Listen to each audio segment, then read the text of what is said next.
Hello, this is Catherine Clement in Boulder, Colorado, and this is our weekly wellness Zoom. It is the 30th, so tomorrow's Halloween, and we had a bonfire here last night, so we've already started the celebrations. But today we have a new friend that we're just meeting here. Erik actually lives in the same town that I live in, Erik Hansen, and he is a coach. He does wellness coaching, and that encompasses many things, as we know here on the weekly wellness Zoom. So looking forward to hearing everything that he has, what he's got going on here in Boulder. And this is actually new technology for him, the Zoom. So I'm curious to get his feedback on that too. And because it works really well one-on-one with people, and it also, of course, works great with group sessions and things too. So hopefully we'll help each other out here. But Erik Hansen, pleasure to meet you, and please come out and tell us what you're about here. Well, thanks so much. What I'm about is really helping people. Oftentimes it's labeled as healing things that they were oftentimes told they would have the rest of their life. And so that's kind of what my focus has been, is helping people to kind of break down some of their limiting beliefs that they may have had before. I guess one of the gifts that I've had over the years, I've been doing personal training, massage therapy since the late 70s, the early 80s. I've been doing it full time ever since I moved to Boulder in late 86. And not being a doctor, a lot of people who got referred to me, they've been there, done it. They've been to everybody, all the other health professionals on the block in Boulder, which is definitely it's an international community of healers. It's a great place. One of the gifts that I got from working with these people was to be able to recognize and see that they still have their particular condition. And for some of them, they've been having things going on, not just for days or weeks or months, but literally for several decades. And I was able to take some time with these people in their initial process with me, finding out what has been done, what did they like, what didn't they like, and what were their thoughts. Really kind of allowing them to be in charge to a great extent of, if they could write their program, what would they keep, what would they get rid of. From having so many people over a big window of time, success leaves clues, failures can leave clues also. And what it did is it allowed me to really become much more focused on how to create the healing that happens naturally in the human body. A lot of, boy, it's quite complex with what I do with folks.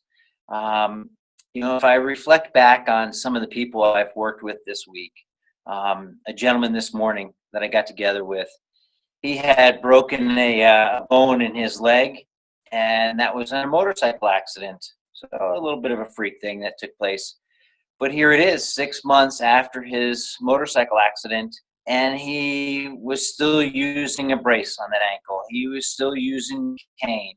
And by interviewing this gentleman about what has he been doing, what are his beliefs in that, and I got an opportunity to actually see him very briefly a week ago. And so some things have transformed for him. And he had a belief, or at least he listened to the belief of other health professionals, that it takes months or it can even take years to heal from, in this case with him, a broken bone in his leg. Well, my experience is that I've seen the biggest bone in the body, the femur, heal in 3 weeks or quicker. My youngest daughter, who's 15 now, she had actually broken an arm riding a bicycle with me 2 summers ago. And at about 3 weeks into her process, she busted the cast, went back to the doctor, and it was all healed. And yet the doctor wanted to go ahead and fit her for a removable brace. And I was like, and my daughter looked at him too, well, why do I need to wear this brace? And I just asked the doctor, I said, is there a chance that she's going to re-break the arm again? He goes, well, of course, she fell once on her bicycle and broke her arm. She could fall again, but doing any normal daily activity, she's not going to break that bone again. And so we had a conversation about that. And he goes, well, she'll feel more safe, more secure. She decided, well, I don't need to wear that brace anymore. My arm is healed. So with this gentleman, it was, for whatever reason, the doctors told him it was going to take a really long time. And so I had an opportunity to review with him what exactly did they have him doing. And they really didn't have him doing anything to stimulate the rebuild and repair of his body. And he is in his 60s. And yet I've seen people in their 60s also that in 3 to 6 weeks' time, they're literally back up and dancing around in life. So he's getting rid of the brace that he had been re-putting on every single day. He's not using the cane. He's listening to the pain of his body. We do have him doing contrasting baths. And instead of putting ice, which he had been doing, and as I explained to him, what happens to water when it gets to that freezing point? It expands. Well, why would we think that taking ice out of our freezer that's going to be, say, 0 degrees Fahrenheit, why do we think that that's not going to create a certain chilling response to those damaged tissues and even possibly causing them to expand? From my experience, 40 to 55 degree Fahrenheit water, and make sure we're not talking Celsius because that would probably be quite extremely hot.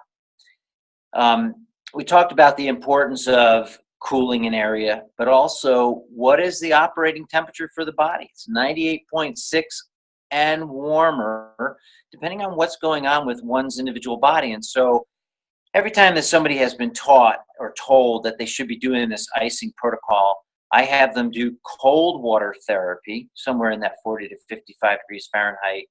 But then after 2 to 5 minutes, and he looked at me like I was crazy, only 2 to 5 minutes, the amount of time that they had him icing his leg, for me, it just was a bizarre amount of time.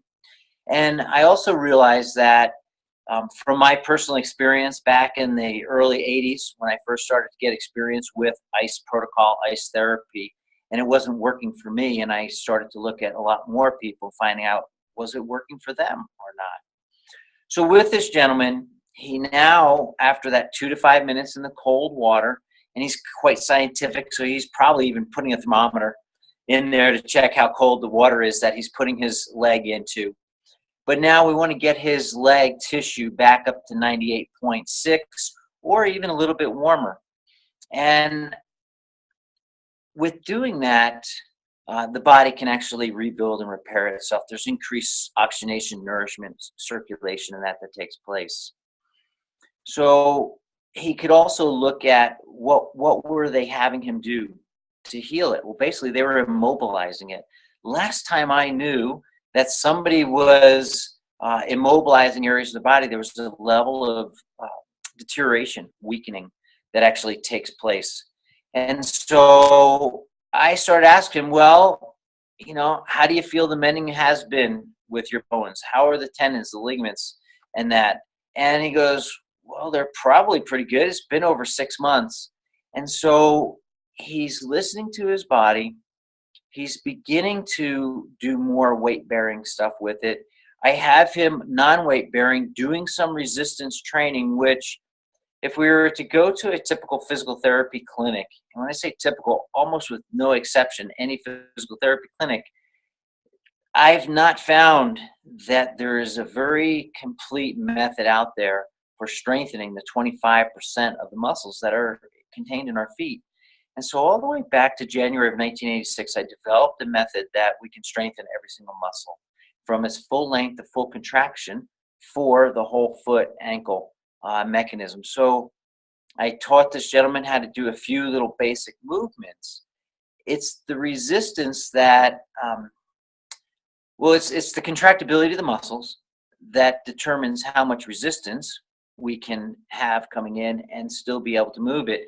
And that actually stimulates the body's innate wisdom to begin healing the muscles, the tendons, the ligaments, to stimulate the increase in bone mineral density of that particular area, There's also things where his balance is not all that good, and that's not uncommon. I find people in their 20s and 30s where their balance is not all that good. So I've begun with that gentleman. I had another individual a couple of weeks ago. Again, they had a little different story. They had broken their leg 40 years ago. The plate and some of the pins, not all of the pins, had been removed. And this individual, also in their mid to late 60s, broke off the tip of their fibula just below where it was all kind of pinned back together. And this individual is basically told they need orthotics, they need to always wear supportive shoes, etc. Here it is over 2 years later from the time that they broke off the distal part of their fibula, that they're still in pain, that they weren't able to do very much stuff. And in 1 2-hour session, and for some people they may say, well, 2 hours seems like a really long time to have hands on for doing some stuff. She's going to take another 4+ hour drive to come and see me this week, because in that 2-hour session, she developed that freedom of function and movement. The swelling that she's been having in that foot was virtually 100% gone. She was no longer having pain when she was walking. I did give her some of the 3-dimensional exercises that I've developed all the way back in January of '86. And she herself she is actually a medical professional. And, she's amazed that what I had done with her that day, yeah, she's had massage work before, but nobody actually had worked the detail of the muscles around her foot and ankle before. It was all just kind of the generic, I'll call it the cookie cutter type of approach. And I'm the dynamic of communication that can take place from in all of the tissues of the body, and she could feel that happening immediately. Other things too that come up in my practice, and I didn't complete on either one of them about what their limiting beliefs had been, but I challenge people on that. And I do a lot of stuff around nutrition with clients. So oftentimes, even in the Boulder area, people eat well, yet how do we really, what are the parameters of eating well? Is it eating whole organic food, which it is, and yet there's something more? And what I find is that a lot of people are not getting the diversity, and by them not getting the diversity of raw materials into the body, because there are a lot more essential nutrients than what most people talk about. A company that I've been a rep for since October of 2000, they actually have the world's largest working plant library. There's over 17,000 plants that they've cataloged, chemical composition, and those 17,000 plants have accounted for over 300,000 different, and it's known as plant fractions, but think of it as over 300,000 chemical components. And so with my clients, when we look at what they're eating, I'll use the example. If they say that they eat chicken, I'll ask them to go ahead, what are the other winged animals, assuming that they're not pure vegan. So since they had mentioned that they eat something like chicken, I will have them stop and make a list of what are all the other winged animals. So for instance, it might be a goose, a duck, or a turkey, etc. And is the chemical composition, is the dietary aspect from those different birds, are they the same? And the answer is no. And by having this variety, we're actually getting a greater variety of raw materials into the body. For my clients who are not pure vegan, and I myself am not pure vegan, and I believe that there is a way that I believe the human body does thrive on the composition that we get from animal foods. We'll do the same thing for what are the finned, the fish that they eat. What's the list of those different things? And I'll oftentimes have them go 12 to 20 or more. We can even tie that in the Seattle Aquarium, where they have a list of marine um, species and what are the ones that are sustainably being grown or harvested, and that so there's a smaller impact. We also have the four-legged animals, and there's a huge variety. And my heart has definitely pain in it when I look at the modern way, big agra, how they're treating animals, and that. So I try to have as small of an impact as possible. But again, by having people looking at what are the various varieties, and I'll use the example roots. What are all the different roots that we can go ahead and purchase? What are all the different roots that we've eaten? And so a lot of times, Americans, it's the russet potato. There's nothing wrong with russet potatoes. Yet if you're eating the same potato over and over and over, what about literally the other 50, 100 plus? And there's way more than 1,000 different roots that we can be eating. And if we eat the same one over and over and over, that's going to lead to disease, just basically disease is where we're going to simplify it that way.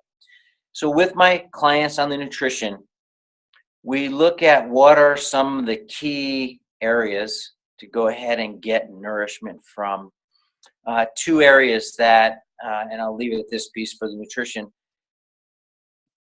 A lot of people don't really have very many different mushrooms, and I'm not suggesting that we go out and pick wild mushrooms out of the forest. There's a whole art to that, and I'm not an expert at it, so I'm going to rely on going and actually growing certain mushrooms that I know exactly what they are, or purchasing from the store specific mushrooms.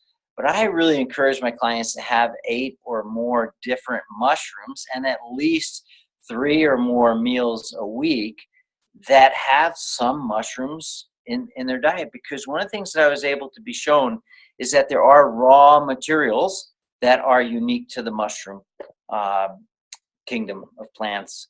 And so I make sure that my clients get mushrooms. The family of plants, the onions, the garlic, the leeks, the shallots, stuff like that, they also have some unique compounds. So I make sure that my clients are also eating from that group, if not a little bit. And the key here I want to emphasize is that when we say yes to one thing, we're oftentimes saying no to practically everything else. And so with my clients, who I get them to eat 100 plus different foods each and every week from these, and I'm going to just say 10 different areas that we want to look at. And I'm just using 10 as more as an example of completeness. We want to have from the complete variety of plants in our diet. So we can look at, what are the different mushrooms? What are the different things from the onion, garlic family? What are the different fruits? What are the different nuts, seeds? What are the different grains, beans? And that one can become a hot topic. There are systems out there, and I'm purposely not going to say any name of a system out there because there is truth in certain pieces. And oftentimes, if I use the name of a particular system out there, it can sometimes cancel out or put walls up on people from them believing that I don't see the good in that particular system. What I do know through the cataloging of the chemical composition of things like grains and beans, that there are very legitimate phytonutrients, these plant nutrients from those that the human body is proven to thrive on. I also have the belief that if there's any food that you don't like, you don't have to eat it, because I don't believe that any one food holds the corner on the market of you having health and well-being. We do know that there's certain foods so that if you eat them, you're going to die. So there are some that do have the corner of the market on that, and we don't want those in our diet. One of the first things when I work with the typical person here in the US and around the world is that about 17, 18 different foods that they're getting.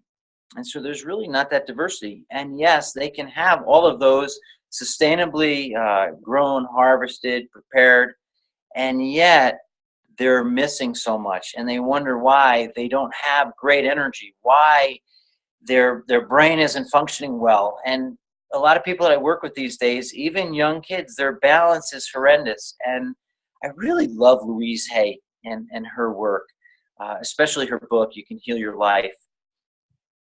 Oftentimes when somebody's lacking balance, she talks about these scattered thoughts, and the brain has certain nutrients that it really must have through its diet. And when somebody's not getting that diversity, it can appear as if they're scattered thoughts and their balance is not all that great. And so by looking at the diversity or the lack of diversity in one's diet, by just adding certain things in and scaling back on other things with the combination of three-dimensional exercises and the much more dynamic dietary aspect, we start to notice the symptoms that these people have been struggling with for a significant amount of time. Although kids these days, they're not all that old, and they're suffering from a lot of different pieces. So Heather, I've gone on for a little bit, and I'm going to go ahead and just pause here because I could literally go on for hours and hours and days and weeks and months from all of the different areas of things that I do with my clients. So do you have any particular question at this point for me? Well, I just want to thank you. I think that you're right on target. People do not get enough variety in their diet, and I love that you're approaching it that way and not necessarily trying to force everybody into one cookie cutter situation necessarily. But I am vegan. So I do have sometimes some baked goods that probably have eggs in them, but other than that, once in a while I eat my daughter's eggs because she raises chickens and my grandbaby's out there loving on them all day. So I know that they're good eggs. Bring up a really key point here. There's a very specific nutrient that we as humans require in our diet, and it's B12. There's a lot of other essential nutrients that are found in different things like eggs.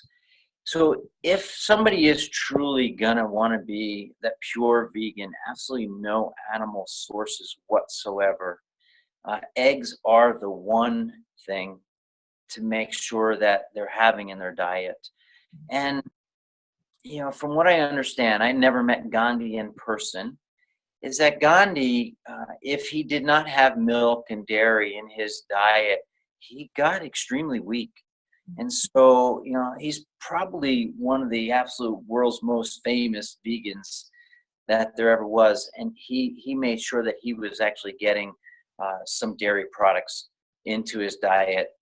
My sister in New Jersey, she has some chickens. Man, these chickens, they got the life, man. They live life on vacation. The ducks she has, they live life on vacation, and also the quails. And so as I encourage people to look at, what are the different fruits, vegetables, nuts, seeds, grains, beans, etc., that we can get, and there's literally tens of thousands. Why limit ourselves to a couple of dozen? And so the same thing can hold true. If you're willing to eat some eggs, what are the variety? Make a list of different eggs, and I would really invite somebody to search deep for truth. There's been information. One of my buddies, he uses the term webaloney. We can go to the internet and there's so much misinformation, and he just calls it webaloney. And so we've been told over the years that certain foods will create disease in our body. And I ask the question, are there people who are eating that food who are completely absent from that particular disease that food is we're told that food will contribute to?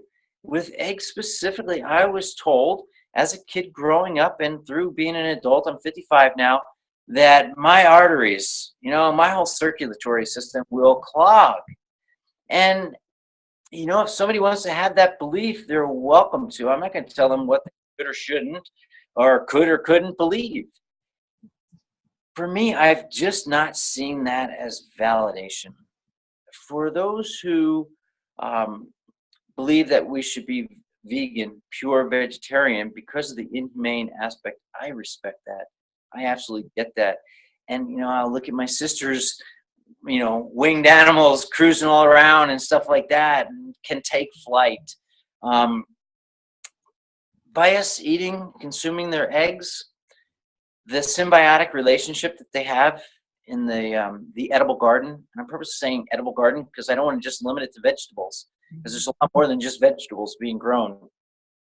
There's a symbiotic relationship. There's this love. There's this soul connection that I feel with those type of animals, and there can be this win-win situation. So back to you, Catherine. Question or thoughts?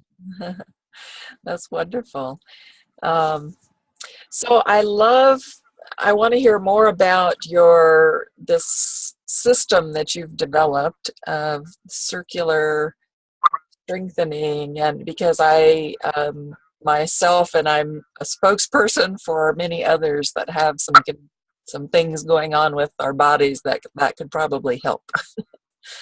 So specifically, we have hypertonic pelvises, and there's a lot more to it, but I bet you have some great advice for them.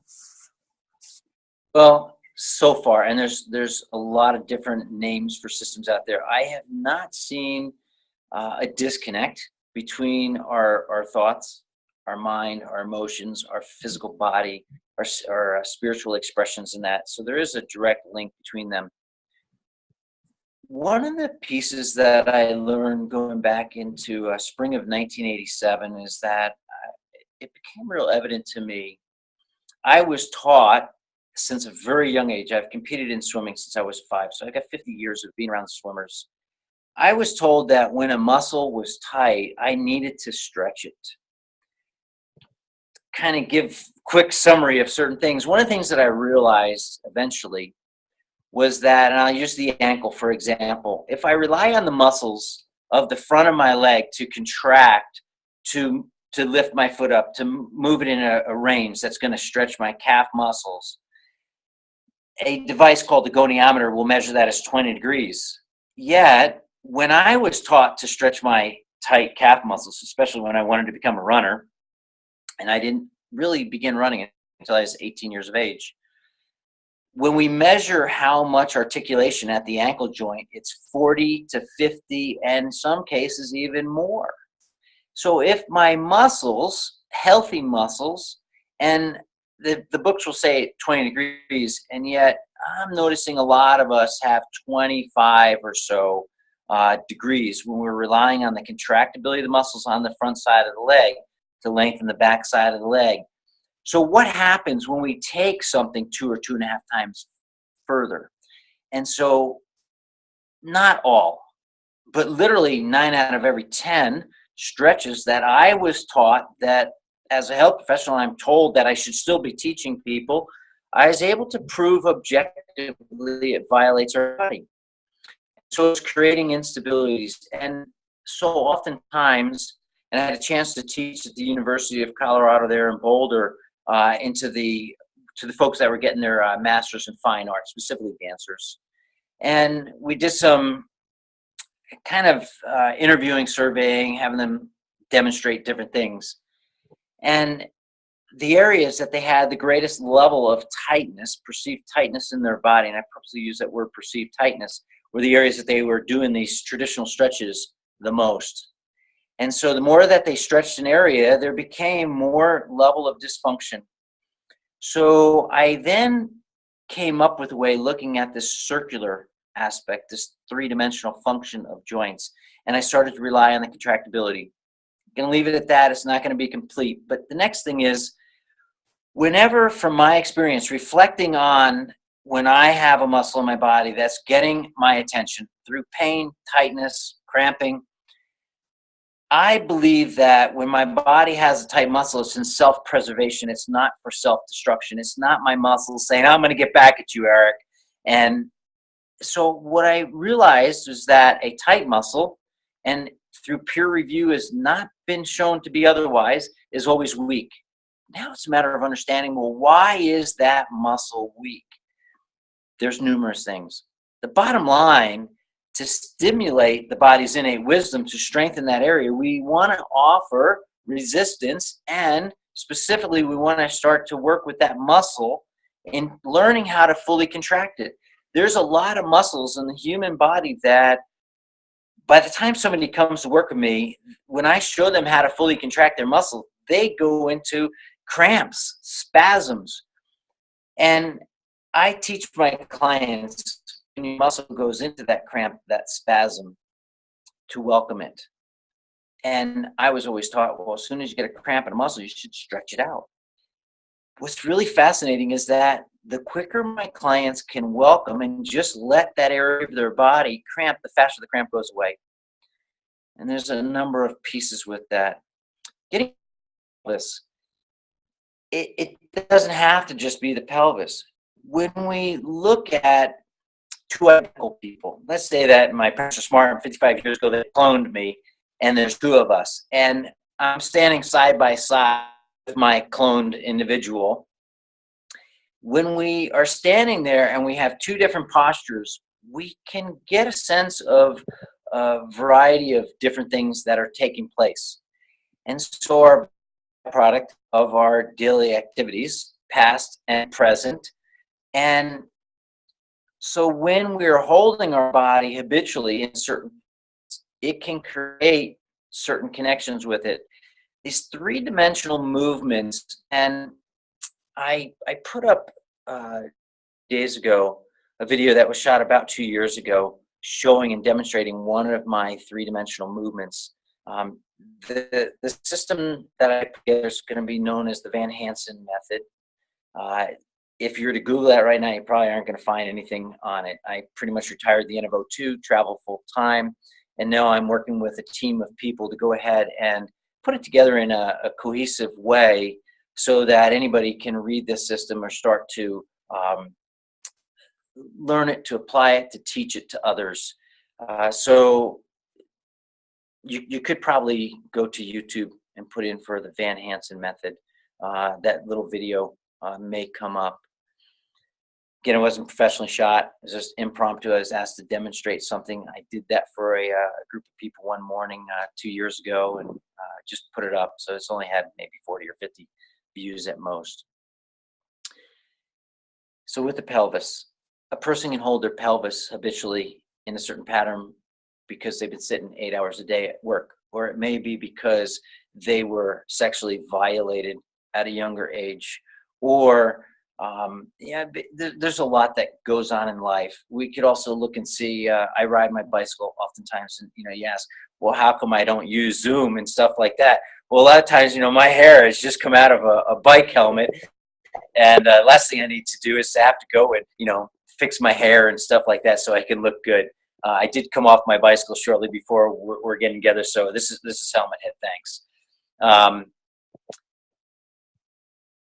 The bottom line I want people to take away from this is that if you have any muscle that is sore, it's tight, it's getting your attention, listen to it. And that may be literally, if you could give a voice to that muscle, what is it saying? What is it asking for? What is it needing? It's kind of one piece. And I use work that's was developed by Brandon Bays and her husband, Kevin Billett. It's known as The Journey. Here in actually going to be in Lafayette this next month, the 12th, 13th, and 14th. There's a Journey Intensive that gentleman, Skip Lackey, is going to be teaching. Great program. It will allow people to kind of listen to their body a lot more and to come up with solutions so that the younger us doesn't have to continue to keep playing out unconsciously in our postures.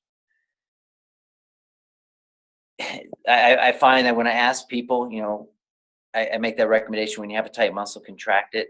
Oftentimes they just have never been taught how to fully contract a muscle. If we oversimplify the pelvis, can you get your knee to your nose without your arms, your hands grabbing your leg to pull it to your head. Now, I've never demonstrated this while being on the phone, but I'm going to go ahead and bring the knee up. You can probably see here, as I'm looking at the screen, that I'm not grabbing my leg to bring it up in that position. The complement to that would be standing, extending my hip back, flexing my knee, and just touching. The key here is touching my hands to my heel with that hip extended and the knee flexed behind me. So that's going to take the basic front and back aspect of the pelvis integrated into this full kinetic pathway, where it's my nose or my forehead or my eye socket connecting to the knee. You can picture that complete circle like a bicycle chain. The opposite is taking place behind me of having that other complementary movement taking place. The three-dimensional aspect will integrate this in such a way that all 360 degrees of the muscles involving the pelvis would be integrated. Every muscle from it will get an opportunity to fully contract, which also means the complementary muscles, although the medical classes that I had been studying called those antagonistic. And I don't know about you, but I don't necessarily seek out to have antagonistic people in my life. I like to have complementary people in my life so that we can have this interdependency. These muscles in my body are interdependent upon each other. They're complementary to each other. So there's a lot. You had mentioned about those, contracted muscles of the pelvis, and there is an emotional component from my experience. There's a habitual patterning, and through journey work integrated into these three-dimensional movements that I teach, through also delivering through a highly varied whole foods diet, the body can rebuild, repair itself. Beliefs can shift and change spontaneously, and we can heal those wounds of our past so that they don't unconsciously keep playing out over the years. So back to you.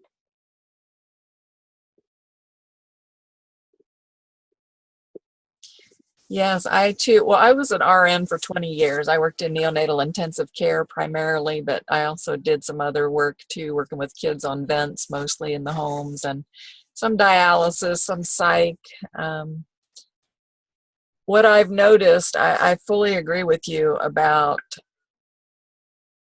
people believe what their doctors tell them. Like with the condition that some of us have, some of us have had surgery for it, and they tell you, excuse me, they'll tell you, it's going to take 2 years to recover, and then whatever you have at 2 years, that's all you're ever going to have. And so I'm constantly telling people, don't believe that.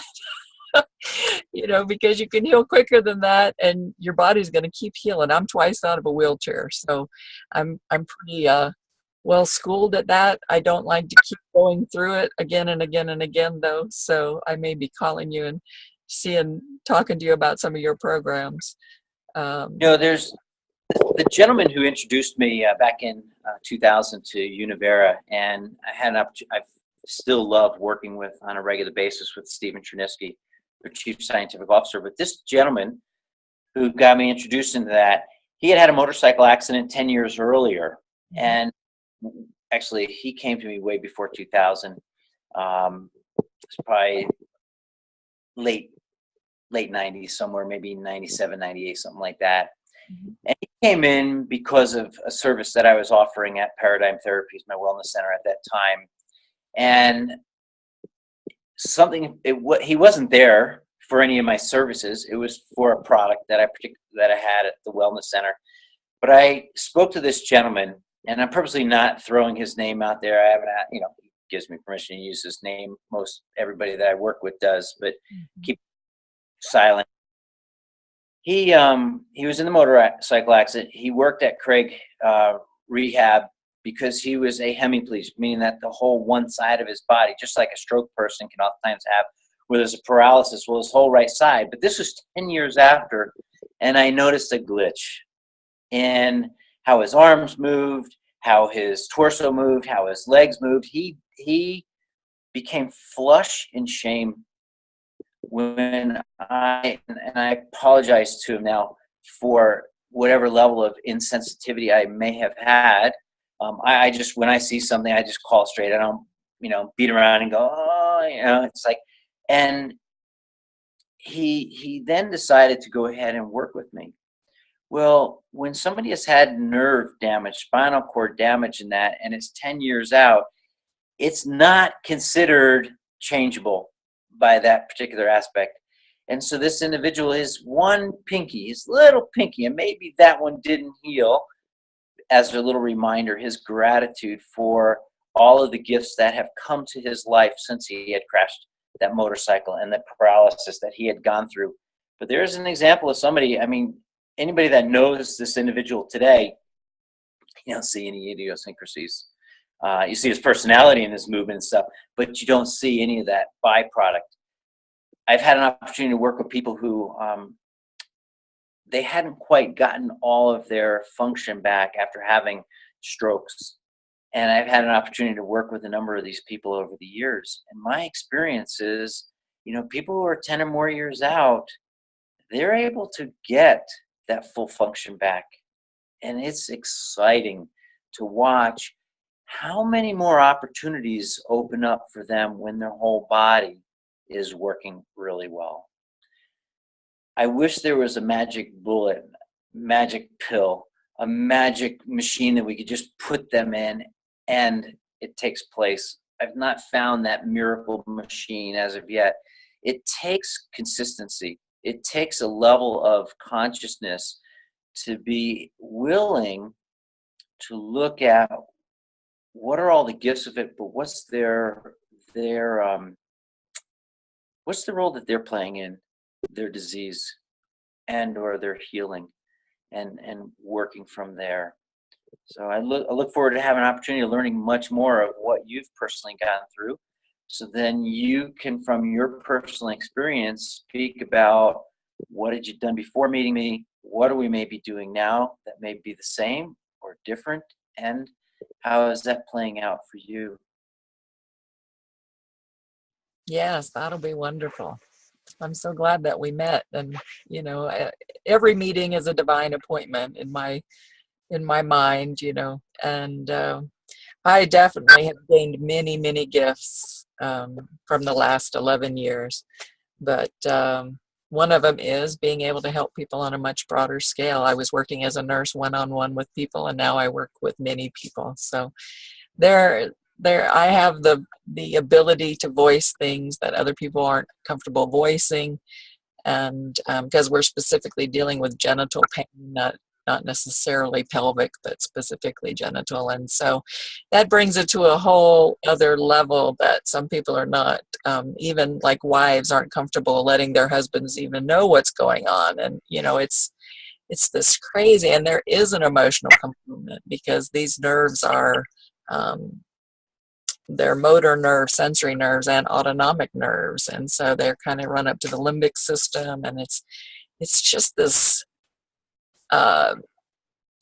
nest of things, and I kind of stay out of the forums. It's really funny because they say that I'm this flying unicorn that comes in and parts rainbows and then flies out because I won't stay in there. Like, I'll go in and I check. Unfortunately, we've lost many people to suicide, and as a matter of fact, that is how this Zoom came about. Is we lost another one to suicide just last month, or the month before I started this. I've been doing it several months, but she had a doctor that wanted to do the surgery pro bono, but the hospital insurance wouldn't allow it, and she finally just gave up. And people do get to that point. But I thought if I could highlight people such as yourself that actually help people, because most of the things that they're receiving for this are, in my mind, harmful. Like, they're receiving multiple nerve blocks and Botox injections and all kinds of stuff that I think their bodies would heal better without. But what are your thoughts on Botox and nerve blocks and things? You had a real interesting piece. When I had my wellness center, we I had what was probably the first and only commercial chemical-free spa. I used a system called photocatalysis that's not commercially available, unfortunately. I did a lot of cleansing type of programs, and really it's about liver support. There's so much misinformation about cleansing the human body these days out there. The human body's natural state is to continually to do cleansing, healing. Well, there's this lady. She was coming in. She had been working with me for a number of months. And I was checking in with her, as I do with people that work with me on a regular basis. And she was really frustrated. And I got talking to her a little bit more. I'm like, what's going on? She goes, well, you know, before I started working with you, so this is about 4 months into working with me. She goes, before working with you, I could go and get some more Botox injections. This is a woman who well, I don't know about now. It's been some years since I've worked with her. She was a public figure, and if anybody could see the facial expressions, she was in the legal profession, that if anybody, it's kind of like she had to have this poker face, where if anybody could see lines of expressions and stuff, that, I don't know, maybe information would be given away or whatever. And so she would get Botox injections, and I think it was like every 4 to 6 weeks, something of that nature, that she would get Botox injections. And she goes, I can't keep working with you. And I was like, what are you talking about? She goes, well, I had a Botox injection when I first started working with you, and I noticed that by the end of the week, it's like something wasn't quite right. So I went back to the doctor, and he had to give me another Botox injection because all the effects of that injection that I got right before working with you is gone. And she goes, I have to go back every single week and get more Botox. So she could not afford, she could afford the money. It wasn't about the money. But what she couldn't afford was that raw exposure to her emotional expression that was coming through her face. Because she had a belief that in her legal profession, that if people could see all the lines and the wrinkles in her face, or the, is just crazy and bizarre.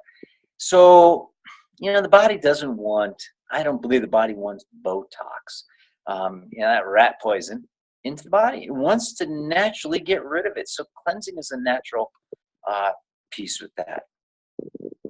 I do want to say something, that I am so grateful for the many nurses that I work with. Man, it takes a special man and woman to work in that profession. They're kind of like the front line for me as a health professional, because they're working with these people in very intensive situations oftentimes. In my wellness center, I was really grateful for the nurse that I had working on my staff, because of having this licensed nurse and this medical doctor and that on my staff, so many more people were able to get the benefits of my work. So I am so grateful for them. Also, all the nurses that I've worked with, their hearts are so wide, so open, so loving. And the ones I'm working with now are no longer limited and restricted to one particular model from one particular way of looking at the human body for healing it. They are bringing in emotional components of Brandon Bay's and Kevin Billett's work, and there's a lot of other systems out there. That just happens to be the emotional system that I've personally had just life transformation. I no longer have depression, and I was depressed from a very, very young age, and I don't have that. So these nurses, man, they're my front line to working with people, and I get to work with them personally also, so that they can even have a higher level of physical beingness, and they don't have to have their beliefs that if they move these people around in the beds that they're going to throw their back out or strain. They now can use these three-dimensional movements to teach these people, and for their own benefits too. So gratitudes for all of those nurses out there. Thank you. I will gladly take that in and accept that. That was it's a beautiful thing to work with people in that way. And I worked with babies, and so that was even more of a joy. And they're just so energetically wide open. You know, it's just a beautiful thing to welcome a new soul here. And I I completely agree with you about people's beliefs that things are not going to heal. Like my body came in with the spinal cord birth defect, but I have healed actually many of the things that was causing symptoms earlier in my life. So just because I was born with it, I don't believe that it's always got to affect me, in other words. But I know other people that have it that do believe that that will never be healed, or um, especially people with this nerve damage. That's what I hear all the time is, I don't know how much longer I can live like this because I can't live like this forever. So they're projecting into the future all of this future, but it's not just the moment, you know, like the pain that they're actually in the moment, but they're in the future projecting all the pain that they're going to feel for the next 40 years of their life at the same time, you know. And it wreaks havoc on their nervous system, because, you know, our nervous systems, they don't really know if that's really a bear, or we just think it's a bear chasing us, you know. It reacts the same way with the flood of hormones and chemicals and things. So we could talk for hours and hours and hours. I so appreciate you being here. I do want you to write out your contact information so that I can put it in the YouTube video when I get this uploaded, and people will be able to contact you. And I look forward to speaking with you again. Love to have you back anytime you can make it, and we can always pre-record it. We're pre-recording this, by the way. So I'll show this on Tuesday at the regular scheduled time. But give us your last words of wisdom here, Erik. My last words of wisdom: just be in the present moment. You know, we hear that so oftentimes, and when folks that I'm working with are in despair, they're any place but present. They're dwelling on what was happening in the past and their future. Yep. And when I work with people, so much comfort, so much relief comes when they're in the present moment, because then it's not overwhelming, and we can start with that space for them. Yeah, that's beautiful. Perfect. Stay in the present moment. Pleasure to speak with you. Thank you, Catherine. And I hope you can come back, and because you do so many different things, we could talk another hour on something completely different. And I do some underground things too that I'd be curious to talk to you about, that you might not be exposed to yet. So we'll see. Go ahead and make sure that you get all my personal contact information. I look forward to being of assistance to all the folks that you're touching their lives in a positive way. Thank you. Thank you, Catherine. And if you have a website or something, you're welcome to mention it now, or your phone number, whatever you'd like to do here as well. URLs, and I have no websites up. That's something now that I'm no longer retired. I'm for some more people to come and be a part of my team. So if there are some web specialists out there who are wanting some more work, maybe even to trade for some of it, I'm open to that. I have the URLs. I just don't have anything up as of yet. Beautiful. All right. Thank you. Excellent. Beautiful. Thank you. Bye-bye. Thank you, Erik. Bye-bye. All right, guys, we will see you next. Well, actually, this is going to play on Tuesday at the regularly scheduled time, and then we'll see you live on the following Tuesday. Everybody have an amazing week. Make it so. Love you guys.